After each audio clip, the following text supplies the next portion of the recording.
Hello and welcome back to Speedy Learning. Hopes everyone is fine. In this video, we are going to discuss the very important topic of microeconomics and which is related to elasticity. तो topic को start करने से पहले don't forget to subscribe the channel and like the videos. So आज हम लोग discuss करेंगे जो इलास्टिसिटी की फर्दर टाइप्स हैं. हम लोगों ने लास्ट वीडियो में डिस्कस किया था method of price elasticity of demand measurement करने के, और अब हम इस लेक्चर में डिस्कस करेंगे इनकम इलास्टिसिटी ऑफ डिमांड को. तो जो हम नेक्स्ट वीडियो में डिस्कस करेंगे वो हम करेंगे further types of elasticity which is cross price elasticity. So guys, here is the definition of income elasticity. Income elasticity, if the change in demand is due to change in income. कि अगर हम if the change in demand, change क्या हो demand में, किसकी वजह से? Income की वजह से. यानी यहाँ पे हम ये कहते हैं कि डिमांड में जो चेंज आए वो किसकी वजह से आया हो? इनकम की वजह से चेंज आया हो. Change in demand due to change in income, के इनकम की वजह से डिमांड में जो चेंज आया हो, अगर हमने उसको मेजर करना हो तो हम उसे क्या कहेंगे?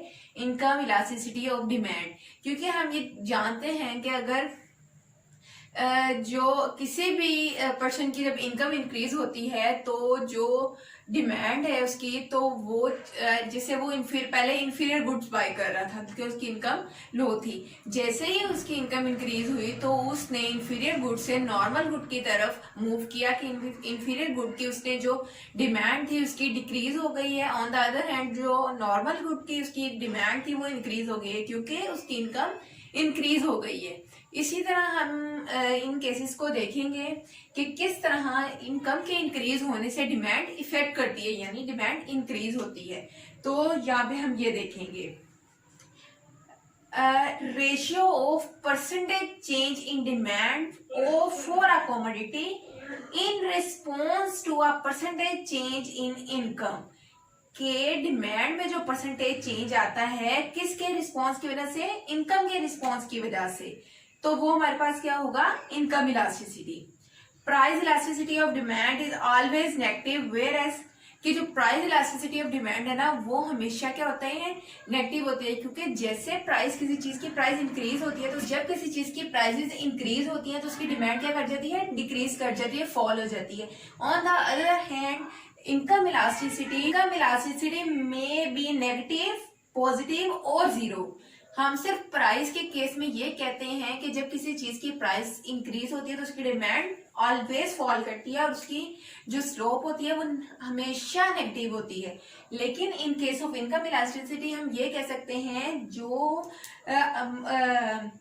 इलास्टिसिटी है, इनकम इलास्टिसिटी, वो पॉजिटिव भी हो सकती है, नेगेटिव भी हो सकती है और जीरो भी हो सकती है. हम इन केसेस को आगे फर्दर एक्सप्लेन करेंगे तो फिर क्लेरिफाई हो जाएगा कि जीरो क्यों होती है, पॉजिटिव किन केसेस में होती है और नेगेटिव किन केसेस में होती है. So guys, these are 5 types of income elasticity of demand. के income elasticity demand, high income elasticity demand भी हो सकती है, यूनिटरी इनकम इलास्टिसिटी डिमांड भी हो सकती है, लो इनकम इलास्टिसिटी डिमांड भी हो सकती है, negative income elasticity of demand भी हो सकती है और zero income elasticity of demand भी हो सकती है. अब मैंने ये एरो करके तो इसको और ज्यादा सिंप्लीफाई कर दिया है कि आप ज्यादा अच्छे से अंडरस्टैंड कर सकेंगे कि कैसे कि अगर इनकम में 1% से चेंज आता है, a rise in income comes with bigger increases in the quantity demanded.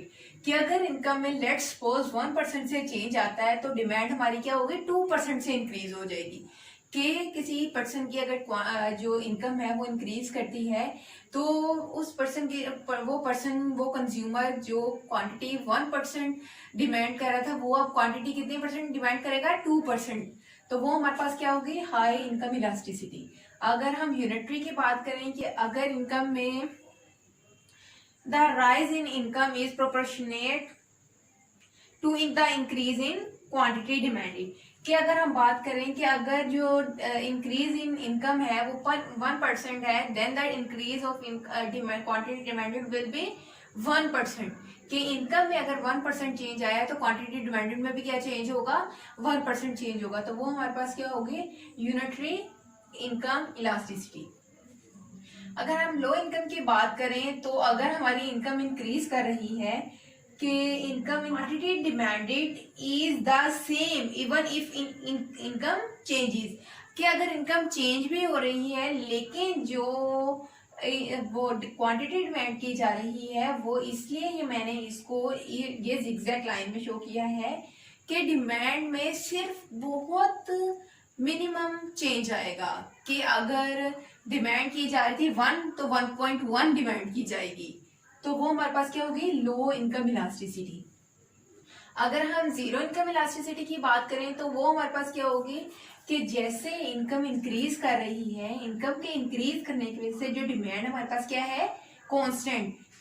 This line shows constant element के जो कांस्टेंट रिस्पॉन्स, के इनकम के चेंज की वजह से जो डिमांड है वो चेंज नहीं कर रही, तो डिमांड हमारे पास क्या है, कांस्टेंट, तो वो हमारे पास क्या होगी, जीरो इनकम इलास्टिसिटी। अब फर्दर हम राइट साइड में मूव करते हैं, नेगेटिव, कि जैसे इनकम की हाई, यूनिटरी, लो और जीरो इनकम इलास्टिसिटी होती है, वही क्या होती है, नेगेटिव इनकम इलास्टिसिटी भी होती है, कि अगर इनकम इंक्रीज करे, इनकम के इंक्रीज करने की वजह से जो डिमांड है वो डिक्रीज कर जाए, तो वो हमारे पास क्या होगा, negative income elasticity. An increase in income comes with a decrease in the quantity demanded. अगर हमारे पास इनकम चेंज हो रही है तो हमारी जो डिमांड है वो डिक्रीज कर जाएगी। अभी आप सोच रहे होंगे कि अगर इनकम इंक्रीज कर रही है तो डिमांड कैसे डिक्रीज कर सकती है। इसको फर्दर मैं एलेबोरेट करती हूँ, फिर आपको समझ आ जाएगा कि यहाँ तो सारे फैक्टर इनकम के इंक्रीज होने से डिमांड इंक्रीज कर रहे हैं, लेकिन यहाँ पे क्या हुआ है कि इनकम के इंक्रीज होने से डिमांड कैसे कम हो सकती है। लेकिन इसको मैं आपको बताती हूँ कि इनकम की इंक्रीज होने से डिमांड कैसे डिक्रीज हो सकती है।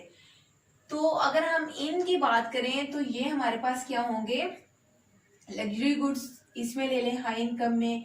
यूनिटरी में अगर हम कहें तो यूनिटरी में हमारी नेसेसिटीज भी आ सकती हैं। तो जीरो में क्या आ सकता है, these are sticky goods. Sticky goods क्या होते हैं, electricity, gas, water, salt, cooking oil and gasoline वगैरह, के उनकी जो डिमांड है इनकम के इंक्रीज होने से भी क्या रहेगी, कांस्टेंट रहेगी। यानी इनकम इंक्रीज भी हो रही है तो जो प्रोडक्ट की डिमांड है ना वो कांस्टेंट रहेगी, कि जितना फ्यूल पहले लग रहा था कहीं जाने में उतना ही फ्यूल अब भी लगेगा।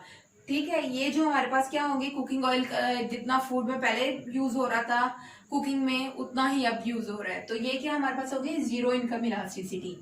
तो अगर हम पॉजिटिव इलास्टिसिटी की बात करें, ये भी पॉजिटिव है, ये भी पॉजिटिव ही है, तो यहाँ पे क्या होगा कि यहाँ पे पॉजिटिव में आ जाता है हाई इनकम। ये तीनों जो है ये हमारे किस में आएंगे, पॉजिटिव में। तो ये पॉजिटिव में क्या होगा, for example when my income rises I buy more vacation abroad, कि अगर किसी पर्सन की इनकम इंक्रीज करती है तो जो लग्जरीज में है ना, कंफर्ट में, वो इंक्रीज आ जाएगा, कि वो चाहेगा कि अगर मैं पाकिस्तान में वेकेशंस इंजॉय कर रहा था तो मैं अब्रॉड चला जाऊं।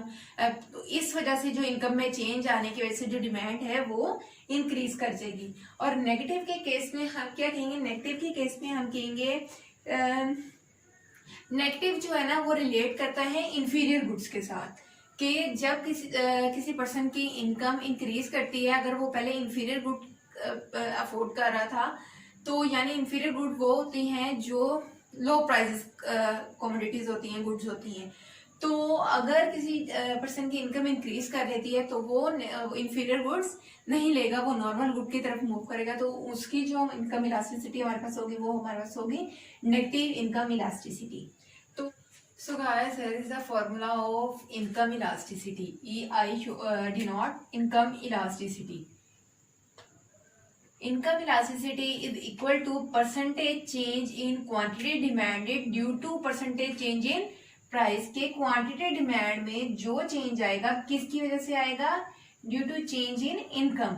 इनकम की वजह से क्वांटिटी डिमांड में जो चेंज आएगा वो हमारे पास क्या होगा, इनकम इलास्टिसिटी ऑफ डिमांड। यहाँ पे ये जो y है, y है यहाँ पे इनकम को रिप्रेजेंट कर रहा है कि इनकम की वजह से जो डिमांड में चेंज आएगा वो हमारे पास क्या होगा, इनकम इलास्टिसिटी।